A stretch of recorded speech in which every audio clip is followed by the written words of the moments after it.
Berjumpa lagi semuanya yang sangat bersemangat mencari janda pirang tato ubur-ubur kayang. Pada saat ini kita akan kembali lagi diperlihatkan dengan Xiao Yan yang masih berhadapan dengan 3 ahli kuat tingkat kelima keabadian dewa. Lalu Xiao Yan juga dikejutkan dengan kemunculan kepala raksasa klan dewa asli yang diindikasikan sebagai paman dari klon milik Xiao Yan. Yang lebih mencengangkan lagi adalah saat serangan teratai kembar Xiao Yan tidak memberikan dampak apapun pada sosok tersebut, hanya terlihat goresan-goresan kecil yang tidak berarti yang menandakan bahwa kekuatan fisik sosok tersebut di luar perkiraan BMKG. Kekuatan fisik yang begitu luar biasa ini bahkan tetap mengerikan setelah kematian. Sosok yang kini menjadi lawan itu semasa hidupnya adalah dewa sejati dari zaman kuno. Xiao Yan menyadari bahwa menghentikan serangannya dengan kekuatan biasa adalah hal yang mustahil. Satu-satunya harapan hanyalah mengandalkan jiwa gua void, kekuatan baru yang baru saja diperoleh Xiao Yan. Meski belum memahami sepenuhnya kemampuan dari kekuatan tersebut, Xiao Yan sempat menyaksikan teknik serupa digunakan oleh pria berjubah hitam dalam pertempuran sebelumnya. Namun meskipun begitu, sekedar melihat tidaklah cukup untuk memahami makna sejati dari teknik tersebut. Dalam keterbatasan waktu dan tekanan yang semakin menghimpit, Xiao Yan meniru gerakan sang pria berjubah hitam saat mengangkat jarinya dan menggambar lingkaran besar di udara. Kekuatan jiwa dari alam void meledak lebih besar dari yang Xiao Yan bayangkan. Lubang hitam muncul di atas kepalanya menelan dirinya dalam sekejap. Dalam kedipan mata tubuhnya muncul kembali dan kali ini tepat berada di atas kepala Yao Nantian. Kemunculan mendadak itu mengguncang keseimbangan 3 lawan di hadapannya. Mereka tersentak mundur, tekanan energi yang dilepaskan membuat Yao Nantian harus memaksa dirinya memperlambat laju jatuhnya demi menjaga kestabilan. Darah juga menyembur dari dadanya dan ini merupakan sebuah pertanda bahwa serangan itu telah meninggalkan luka dalam. Dalam kekacauan itu, Tian Luolan pada saat ini tidak tinggal diam.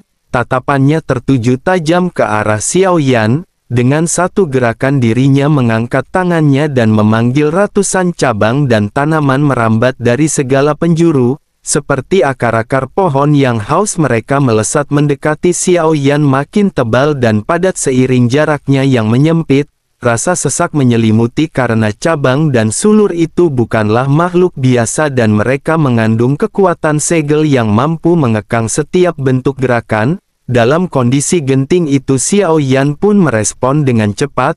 Sebuah tubuh lain melesat keluar dari balik jubah Xiao Yan dan ini adalah sosok Raja Roh bernama Muzo. Kini dirinya telah menjadi klon Xiao Yan setelah berhasil dikendalikan oleh Xiao Yan. Tanpa ragu dirinya memerintahkan klon tersebut untuk meledakkan diri. Xiao Yan tahu bahwa penggabungan klon jangkrik emas telah mencapai batasnya dan takkan mampu bertahan lebih lama dari waktu sebatang dupa. Tidak ada waktu untuk menyatukan semuanya kembali ke tubuh utama dan Xiao Yan harus mencari jalan lain. Serangkaian ledakan menggelegar memenuhi ruang pertempuran.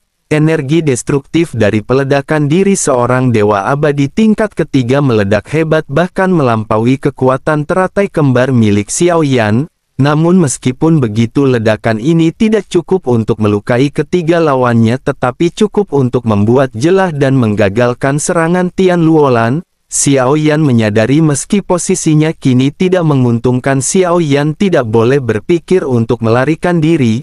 Jika Xiao Yan menyerah sekarang, pertempuran ini akan menjadi bayangan kelam yang menghantuinya di masa depan. Xiao Yan menolak untuk menjadikannya sebagai beban dan Xiao Yan juga pada saat ini masih bisa bertarung. Momen singkat yang tercipta dari ledakan itu memberi peluang bagi Xiao Yan. Dengan bantuan kekuatan jiwa gua void, Xiao Yan melesat dengan cepat melintasi ruang. Xiao Yan menggunakan teknik perpindahan spasial meskipun itu menguras kekuatan jiwanya. Namun bagi seorang yang telah menapaki alam void, hal ini masih bisa ditanggung. Xiao Yan pada saat ini juga berpikir bahwa di antara ketiga musuhnya, Xiao Yan tahu bahwa Xiao Yan harus memilih satu target untuk diserang balik. Di antara Bing Leidong, Yao Nantian dan Tian Luolan hanya satu yang dianggap sebagai rintangan terbesar. Pilihannya jatuh pada Tian Luolan dan tanpa ragu Xiao Yan menyiapkan seluruh kekuatannya yang tersisa untuk satu serangan penuh. Xiao Yan bersiap untuk melakukan sebuah pukulan balik yang bisa membalikkan keadaan. Dalam kehampaan langit yang bergemuruh, sosok Xiao Yan muncul secara tiba-tiba di hadapan Tian Luolan. Petir-petir menyambar tidak terhitung jumlahnya seolah membentuk raksasa kolosal setinggi 200.000 kaki yang menutupi langit dan menyembunyikan cahaya matahari.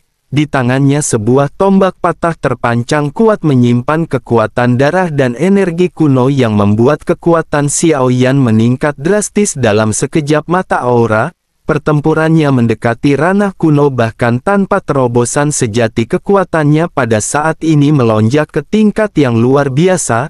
Tombak penghancur bintang, senjata legendarisnya, pada akhirnya diayunkan dengan kecepatan yang nyaris tidak terlihat. Namun sesuatu yang tidak terduga pada saat ini seketika terjadi. Berat senjata itu bertambah secara drastis seolah menyerap kekuatan tubuh Xiao Yan secara paksa. Semuanya berlangsung secepat kilat. Xiao Yan tidak punya waktu untuk merespon secara mendalam dan tombak patah di tangannya segera meledak dalam hempasan dahsyat. Tombak seketika menerjang langsung ke arah Tian Luolan dengan kekuatan yang mampu merobek dimensi. Setiap gerakannya mengguncang kehampaan dan lapisan demi lapisan udara seketika terbelah. Serangan ini menciptakan ledakan beruntun dan gelombang tekanan yang menjalar luas. Tian Luolan mencoba menghindar, namun cahaya menyala dari mata Xiao Yan mengaktifkan 32 kelopak api putih yang telah dipersiapkan sebelumnya. Dunia seolah berubah menjadi siang sesaat hanya untuk kembali tertelan oleh kegelapan yang mendalam. Tubuh Tian Luolan seketika terhenti. Efek dari teknik kendali Yao Beng sempat mempengaruhinya meskipun hanya untuk sesaat.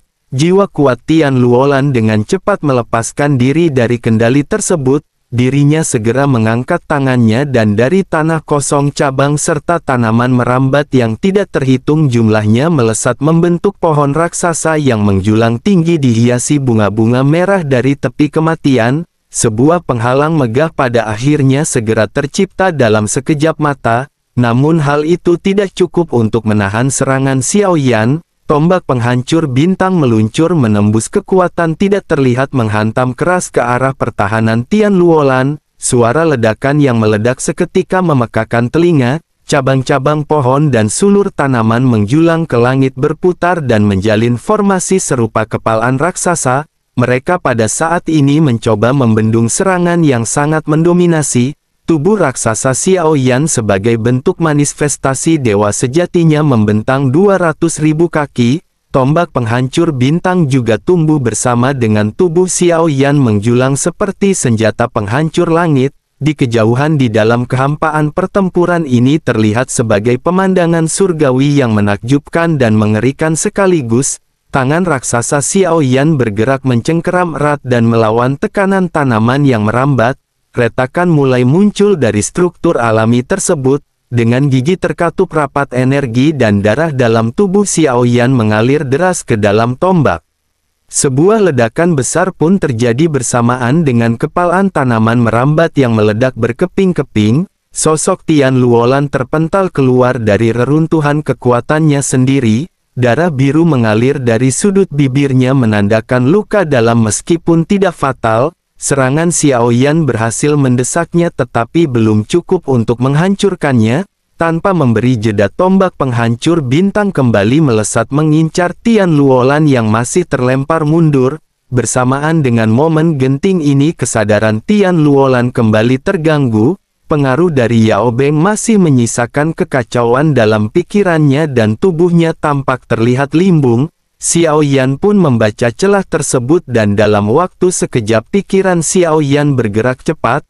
Teknik jiwa gua void diaktifkan dan seketika sosok Tian Luolan menghilang. Sosoknya tergantikan oleh kehadiran Yao Nantian di tempat yang sama. Mata Yao Nan menyipit tajam saat dirinya menyadari bahwa dirinya telah dijebak, namun segalanya telah terlambat. Tombak penghancur bintang milik Xiao Yan pada saat ini seketika kembali meraung. Fluktuasi energi dalam senjata itu menjadi semakin tidak stabil.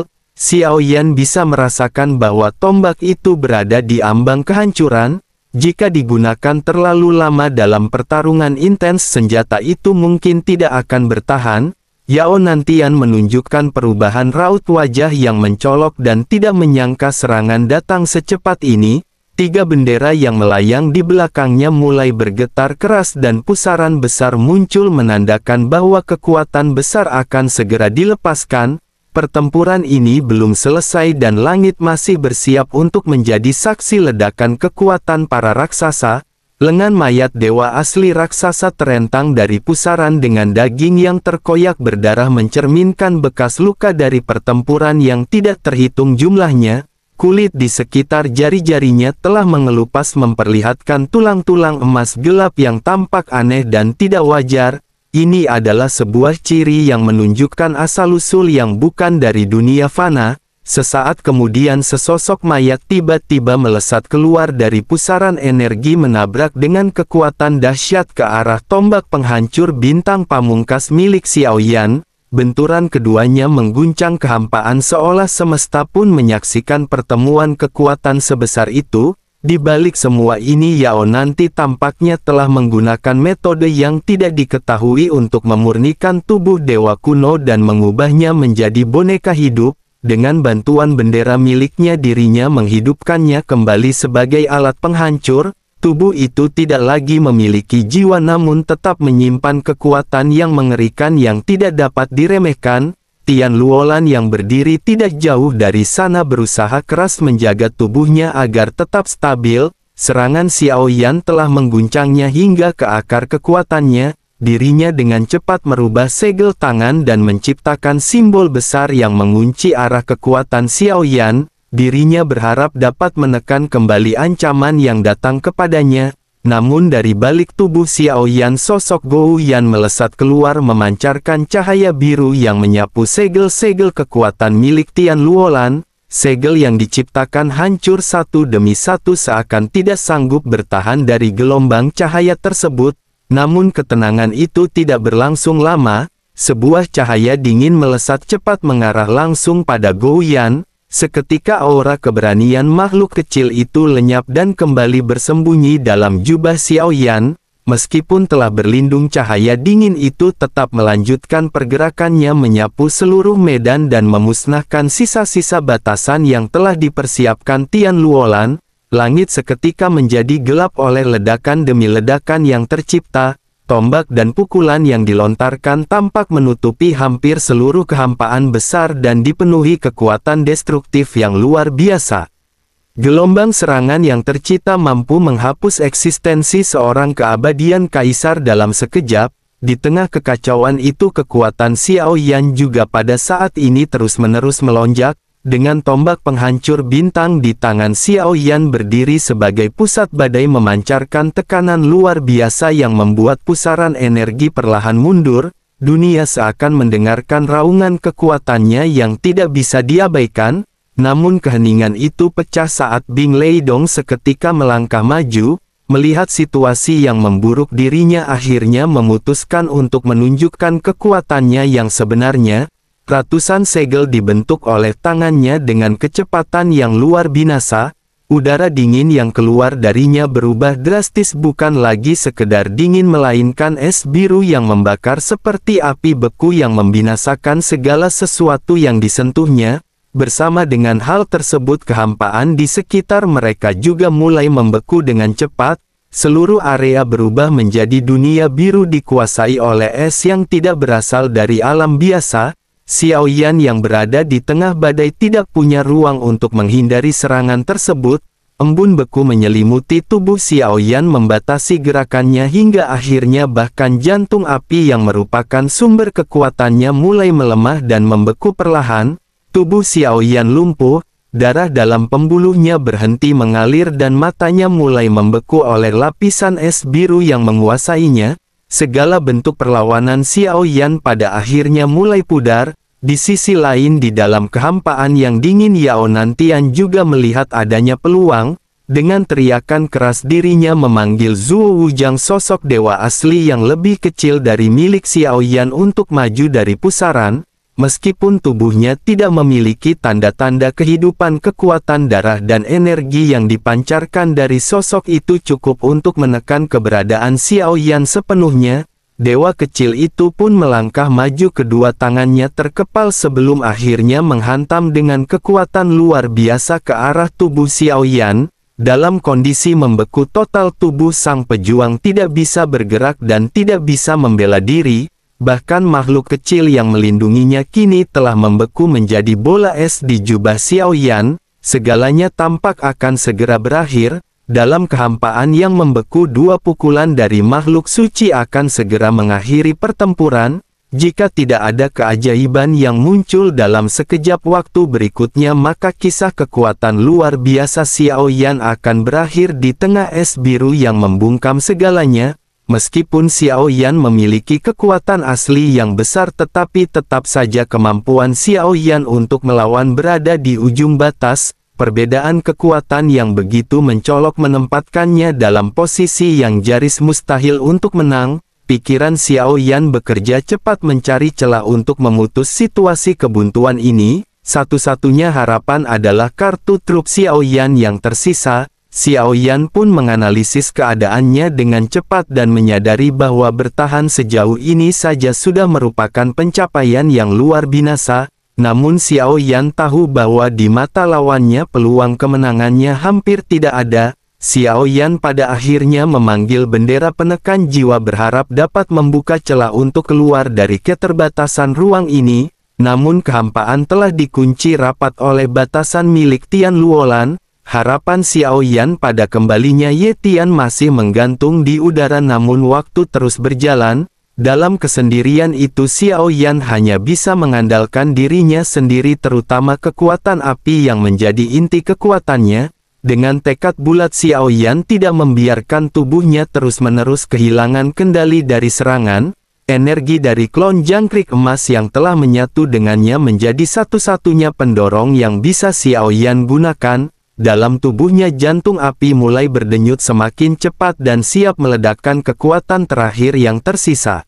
Sementara itu di udara dingin yang memancar dari tubuh Bing Leidong menyebar seperti kabut biru yang membekukan segala sesuatu yang disentuhnya.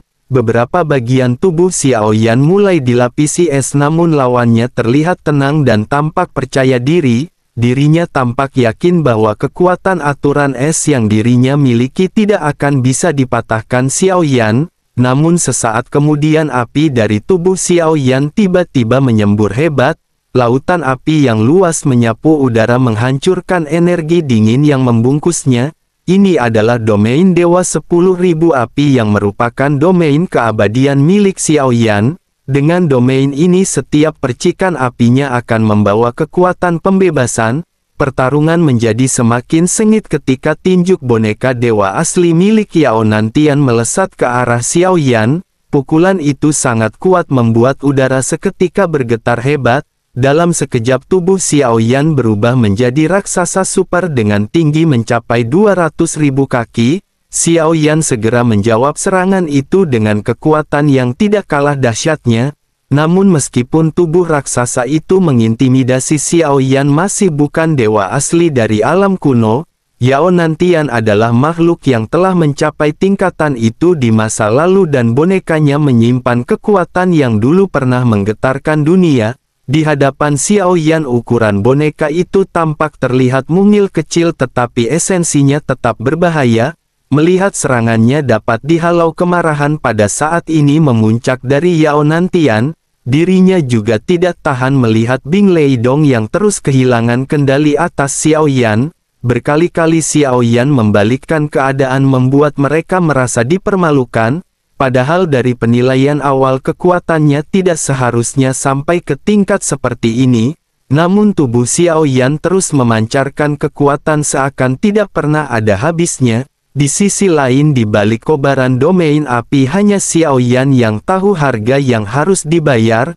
Klon jangkrik emas miliknya mulai melemah, kekuatannya terkuras cepat demi mempertahankan perlawanan terhadap energi dingin Bing Leidong. dirinya tidak punya banyak waktu dan pertarungan ini harus segera diselesaikan atau semuanya akan berakhir sebelum Ye Toan sempat kembali. Sementara musuh-musuhnya mulai menyadari sesuatu yang lebih dalam. Mereka melihat potensi besar dalam tubuh Xiao Yan. Mereka berpikir jika Xiao Yan dibiarkan naik ke langkah keempat maka akan semakin sulit bagi mereka untuk menghentikan Xiao Yan. Bahkan kekuatan dewa asli pun akan mendapat perlawanan berat. Tubuh dewa asli yang dibawa Xiao Yan adalah milik entitas besar yang telah mati terlalu lama dan bisa hidup kembali bila diberi darah dan esensi energi segar.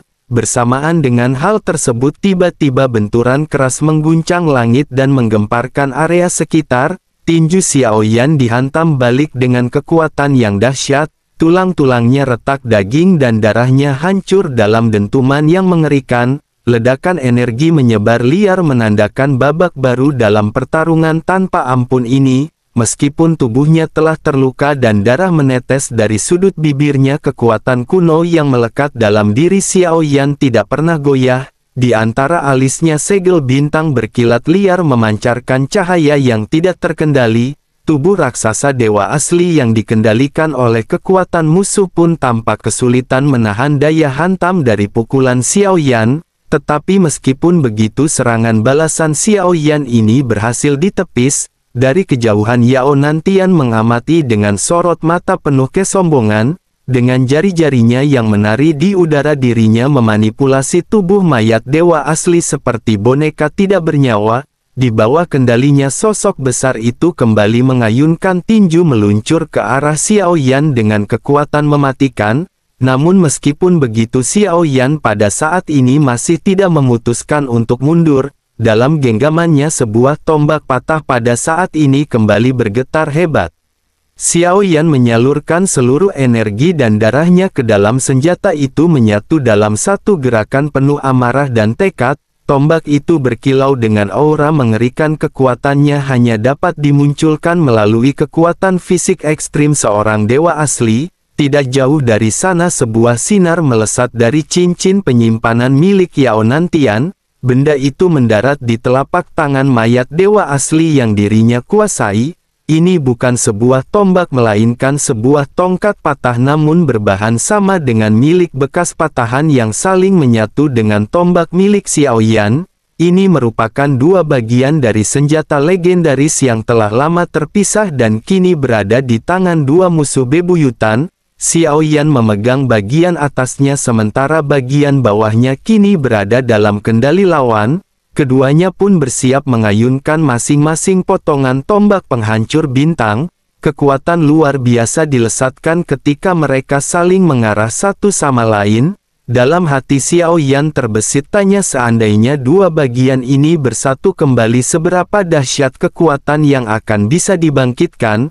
Namun tubuh Xiao Yan yang telah terluka dan kekuatannya yang mulai terkuras membuat Xiao Yan sadar bahwa Xiao Yan takkan mampu merebut bagian lain dari senjata itu dengan mudah. Ketika kedua potongan itu nyaris bertabrakan, bukan benturan yang terjadi melainkan kehancuran yang tidak terduga.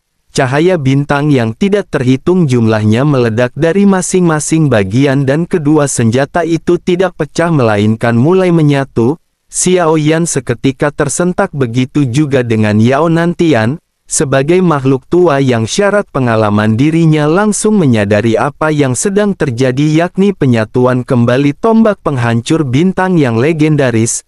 Keduanya memahami satu hal, bahwa siapapun yang berhasil menggenggam senjata utuh itu akan menguasai kekuatan yang melampaui batas. Tanpa ragu keduanya pada akhirnya seketika mulai saling merebut. Mayat dewa asli bergerak cepat menuju cahaya bintang yang mulai mengembun sementara Xiao Yan melesat untuk menghalangi. Dalam kondisi genting itu Yao Nantian memanggil Bing Leidong dan Tian Luolan. Bing Leidong pun menyerang dengan kekuatan esnya yang dahsyat, namun api Xiao Yan mampu menahan gempuran tersebut.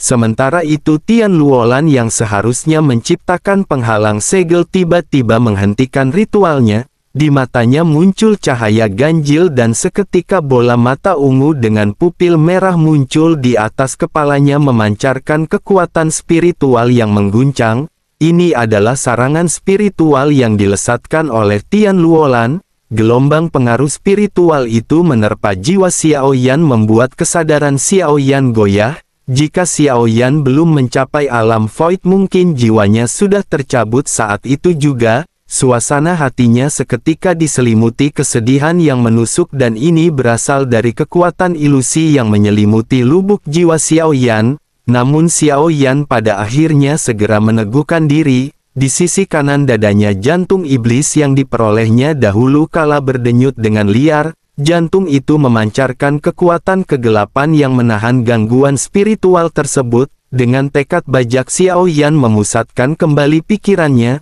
Xiao Yan tahu bahwa hanya dengan menggenggam tombak itu Xiao Yan akan bisa membalikkan keadaan. Cahaya bintang yang berasal dari tombak penghancur bintang kini mulai mengembun membentuk siluet senjata utuh. Xiao Yan tahu waktunya semakin sempit.